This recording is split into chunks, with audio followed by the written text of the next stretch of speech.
Fail fail fail क्यों हो जाते हैं स्टार्टअप फेल? क्या रीजंस है कि स्टार्टअप हमेशा फेल हो जाते हैं? ऐसा क्यों एक सोसाइटी में एक सिचुएशन बन के रह गया है कि अगर कोई स्टार्टअप कर रहा है तो वो ज़रूर फेल होने वाला है? ऐसा क्यों कहा जाता है और क्यों, क्या बड़े रीजंस है कि स्टार्टअप फेल होते हैं? 90% of startups fail with in 10 years. ये लाइन आपने बहुत बार सुनी होगी। स्टार्टअप अपने पहले 10 सालों में, पहले 5 सालों में ही फेल हो जाते हैं। क्या ऐसे बड़े रीजंस है? चलो आज के पॉडकास्ट में हम यही सुनने वाले हो और मैं 15 ऐसे रीजंस आपको बताऊंगा जो ओवरऑल डोमिनेट करते हैं इस फेल्यूर को, और इन्हीं सारे रीजंस की वजह से मैक्सिमम स्टार्टअप्स अपने रास्ता बीच में ही छोड़ देते हैं और वो फेल हो जाते हैं। ऐसा क्यों कहते हैं, चलिए जानते हैं। तो hello friends, welcome back again to the start. मैं हूं चेतन और आप सुन रहे द स्टार्ट पॉडकास्ट। जैसे कि एपीजे अब्दुल कलाम सर का एक कोट है, वो कहते हैं कि रीड फेल्यूर स्टोरीज, कि हमें फेल्यूर की स्टोरीज रीड करना चाहिए। हमें पता होना चाहिए, हम एक ब्राइट साइड तो देख लेते हैं लेकिन एक डार्क साइड को और डार्क साइड का मैकेनिज्म नहीं समझ पाते कि हम फेल कहाँ पर हुए। तो उसी के लिए आज का ये पॉडकास्ट है फेल्यूर पर। Yes, why do startup fail. जो 15 रीजन मैं आपको अभी बताने वाला हूँ वो इस तरीके से है। चलिए जानते हैं। Number 1, no market need. Yes, 42% of startup ऐसे हैं जिनकी मार्केट को ज़रूरत है ही नहीं। यस, ये कुछ यूनिक आइडिया के पीछे भागते हैं, कुछ ऐसा बनाने की कोशिश करते हैं कि जिसको मार्केट की नीड ही नहीं है।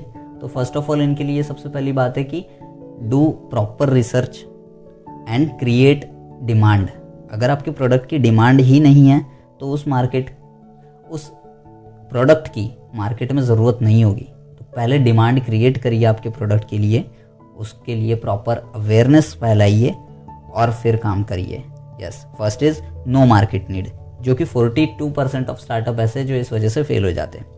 Number 2, run out of cash.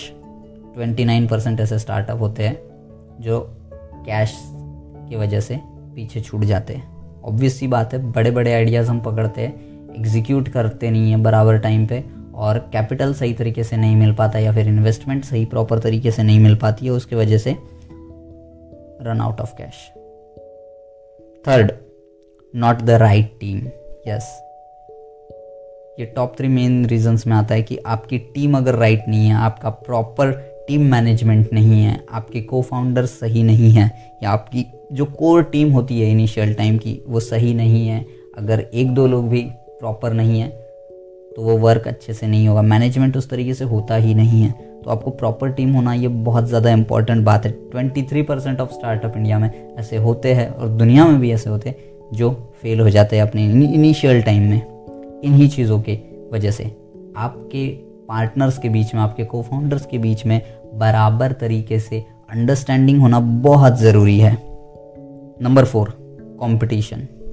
Yes, काफ़ी टाइम ऐसा होता है कि जो एग्जिस्टिंग प्रॉब्लम है उस एग्जिस्टिंग प्रॉब्लम को सॉल्व करने के लिए एक थोड़ा सा अलग तरीके से रिवर्स इंजीनियरिंग करके, रिवर्स तरीके से सोच के एक यूनिक सॉल्यूशन निकाला जाता है और ट्राई करते हैं कि वो लोग इस तरीके के सॉल्यूशन से मार्केट की प्रॉब्लम को सॉल्व कर देंगे।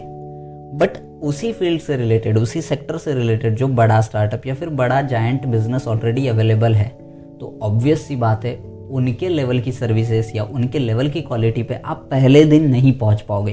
तो ये रास्ता जो है वो लंबा ज़रूर होने वाला है। तो आपको कंपटीशन से डरना नहीं है, आपको अपनी प्रोसेसेस को डिफाइन ठीक तरीके से करना है, अपनी प्रोसेस साइकिल को ठीक तरीके से डिफाइन करना है और फिर कंपटीशन को लड़ना है, कंपटीशन को फेस करना है। कंपटीशन से डरो मत। Number 5, pricing and cost issues. Pricing के इश्यूज बहुत होते हैं। ज़्यादातर स्टार्टअप ऐसे होते हैं जिसमें 2 कंडीशन हो सकती है, एक तो ओवर वैल्यूड या फिर अंडर वैल्यूड। काफ़ी स्टार्टअप्स ऐसे हैं जिनकी कुछ प्राइजेस, कुछ सर्विसेज या प्रोडक्ट जो भी है वो बहुत ओवर वैल्यूड होता है, काफ़ी ज़्यादा पैसे लेते हैं। तो ऑब्वियसली कस्टमर को जहाँ पे ईजी वे में मिलेगा, जितना सस्ता मिलेगा उसको चूज़ करेगा। अंडर वैल्यूड के चक्कर में बहुत सारे इनिशियल टाइम पे प्रोडक्ट्स फ्री में बांट देते हैं, रेफर करके एक पर एक फ्री देकर, तो कुछ ज़्यादा ही तरीके से वो हो जाते हैं। तो लोग सस्ता या फ्री में मिल रहा है करके बहुत सारा ले लेते हैं। आपको ये प्रॉपर हिसाब करके मैनेज करके लगाना चाहिए कि आप कितना कैश फ्लो करने वाले हो, आप कितना कैश, अपना कितना कैपिटल इस चीज़ में बर्न करने वाले हो, और उसके आगे की आपकी क्या स्ट्रैटेजी है, उसके लिए आपको रेडी रहना पड़ेगा। जब अगर आप अंडर वैल्यूड कर रहे हो आपकी प्राइसिंग, ऐसे 18% स्टार्टअप है जो फेल हो जाते हैं प्रॉपर प्राइसिंग नहीं होने की वजह से। Number 6, poor product. यस, बहुत बेसिक है। अगर आपके प्रोडक्ट में कोई दम नहीं, मतलब आपका बिजनेस चलने वाला है नहीं, चाहे कुछ भी हो या ना हो। अगर आप प्रोडक्ट इंडस्ट्री में हो, सर्विस इंडस्ट्री में हो, सिंपल सी बात है, एक ही चीज़ है जो आपका सबसे बेस्ट होना चाहिए, विच इज़ योर प्रोडक्ट। अपने प्रोडक्ट को बेहतरीन बनाओ। Number 7, poor business model. बहुत सारे ऐसे स्टार्टअप्स होते हैं जिनका प्रोडक्ट बहुत बेस्ट है, सर्विस बहुत बेस्ट है, काम करने वाले लोग बहुत बेस्ट है, को फाउंडर बहुत टैलेंटेड है, फाउंडर बहुत टैलेंटेड है, बट आपका बिजनेस मॉडल वीक है। आपका बिजनेस मॉडल इस मार्केट साइज में, या फिर जो भी मार्केट साइकिल है, जिस तरीके से रन हो रहा है मार्केट, उस कंडीशन के लिए आपका बिजनेस मॉडल मजबूत नहीं है उतना, तो फिर कोई फायदेमंद नहीं। 17% ऑफ स्टार्टअप ऐसे होते हैं जो पुअर बिजनेस मॉडल की वजह से फेल हो जाते हैं।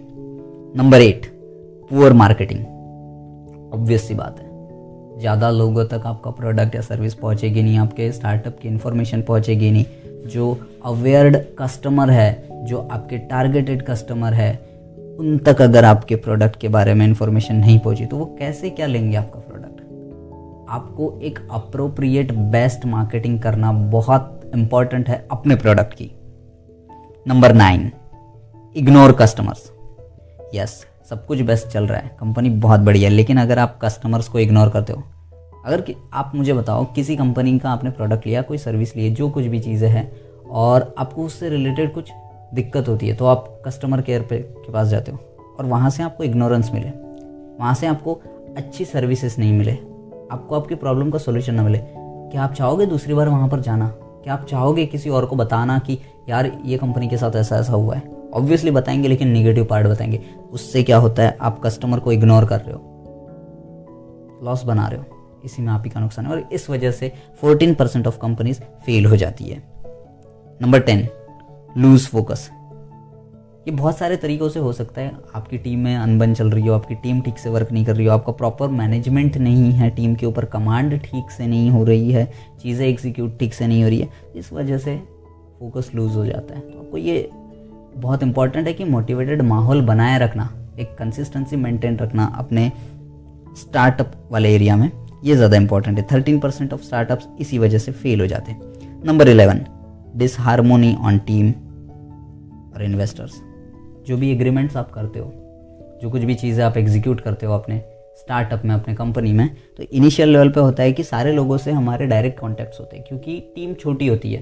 टीम छोटी होने की वजह से सभी के पास, और इन्वेस्टर्स के साथ भी हम रहते हैं, तो हमें इस चीज़ का ज़्यादातर एक्सपीरियंस नहीं होता है कि हाउ टू बिहेव, या फिर एग्रीमेंट्स किस तरीके से होते हैं, ऑफिशियल एंड प्रोफेशनल लेवल पे एग्रीमेंट्स किस तरीके से करे जाएंगे। तो वहाँ पर डिसहार्मोनी मेंटेन हो जाती है, हार्मोनी मेंटेन नहीं होती है, तो उसकी वजह से इन्वेस्टर्स आप पे ज़्यादा भरोसा नहीं करते, आपके टीम मेंबर्स आप पे भरोसा नहीं करते, और इस वजह से 13% ऑफ स्टार्टअप फेल हो जाते हैं।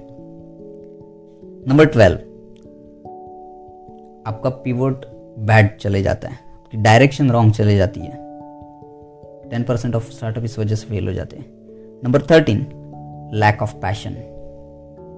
सब कुछ बेस्ट है, लेकिन जो चलाने वाला है, जो फाउंडर है, जो को फाउंडर है, जो लीडर्स है इस कंपनी के, अगर उनमें पैशन की कमी होगी तो भैया टीम काम करने वाली है नहीं, कंपनी को दूसरे दिन ताला लगाना पड़ेगा, इसीलिए फेल हो जाता है। पैशन आपका कम नहीं होना चाहिए। अगर आप किसी कंपनी के ओनर हो, किसी स्टार्टअप के ओनर हो, you have to be consistent and always passion driven. Number 14 and second last is bad location. Yes, आपका जो टारगेटेड कस्टमर है, आपका जो जियोग्राफिक टारगेटेड एरिया है आपके स्टार्टअप का, आपके बिजनेस का, आप वही लोकेशन पर अपना जो कुछ भी है सेटअप वहाँ पर रहोगे, वहाँ पर लगाओगे, उतना बेटर होगा, उतना बेस्ट होगा आपके स्टार्टअप के लिए, क्योंकि लोकेशन बहुत ज़्यादा इंपॉर्टेंट मायने करती है। आपके कस्टमर्स जिस तरीके से आपके पास पहुँच पाए, ऐसी जगह जो कि सबके लिए एसेसेबल हो, सबके लिए कॉमन हो, ऐसी प्लेसेस ढूंढो और ऐसे जियोग्राफिक एरियाज ढूंढो, ऐसी लोकेशन ढूंढो जहाँ पर आप अपना सेटअप कर पाओ। 10%, 9% ऑफ स्टार्टअप ऐसे होते हैं कि जो बैड लोकेशंस की वजह से उनकी कंपनी फेल हो जाती है। And last is other reasons. बहुत सारे अदर रीजंस हो सकते हैं। आपके टीम के अंदर में कुछ चल रहा हो प्रॉब्लम, या फिर कुछ कंट्रोवर्सी में आप एंटर हो गए, या फिर कोई दूसरे लोगों की वजह से कुछ प्रॉब्लम हो गया जिन चीज़ों पर आपका फोकस नहीं था और फिर आप फोकस में आ गए उस चीज़ों की वजह से, या फिर कुछ और भी प्रॉब्लम हो जाती है। ऐसी XYZ अनबन फालतू की चीज़ें जिसकी वजह से बाकी के बहुत सारे स्टार्टअप्स फेल हो जाते हैं। कोशिश करो ये टॉप 15 रीजंस जो है, ये रीजंस अगर आपको कहीं पर अपने स्टार्टअप या अपनी कंपनी में नज़र आ रहे हैं, या फिर आप इनिशियल स्टेज पे कुछ स्ट्रक्चर बना रहे हो अपने बिजनेस के लिए और इन चीज़ों की अगर कमी है, तो try to fill this voids first. इन वॉइड्स को क्लियर करो, सॉल्यूशन मिल जाएगा। और इनमें से कुछ प्रॉब्लम्स के सॉल्यूशन मैंने ऑलरेडी कुछ ऐसे पॉडकास्ट रिकॉर्ड किए हो जिनका सॉल्यूशंस आपको मेरे कुछ पॉडकास्ट में मिल जाएगा। जाकर देखो मेरे स्टार्टअप की प्लेलिस्ट में और शेयर करो। That's it. अगर आपको लगता है कि किसी भी तरीके से ये इन्फॉर्मेशन आपके लिए इन्फॉर्मेटिव थी और किसी भी तरीके से ये पॉडकास्ट आपके लिए हेल्पफुल साबित होता है, तो प्लीज़ शेयर करिए अपने फ्रेंड्स को, लाइक करिए। और आपके कुछ सवाल हो तो आप कमेंट करके मुझसे पूछ सकते हो। मैं कोशिश करूँगा उन चीज़ों का आंसर करने का।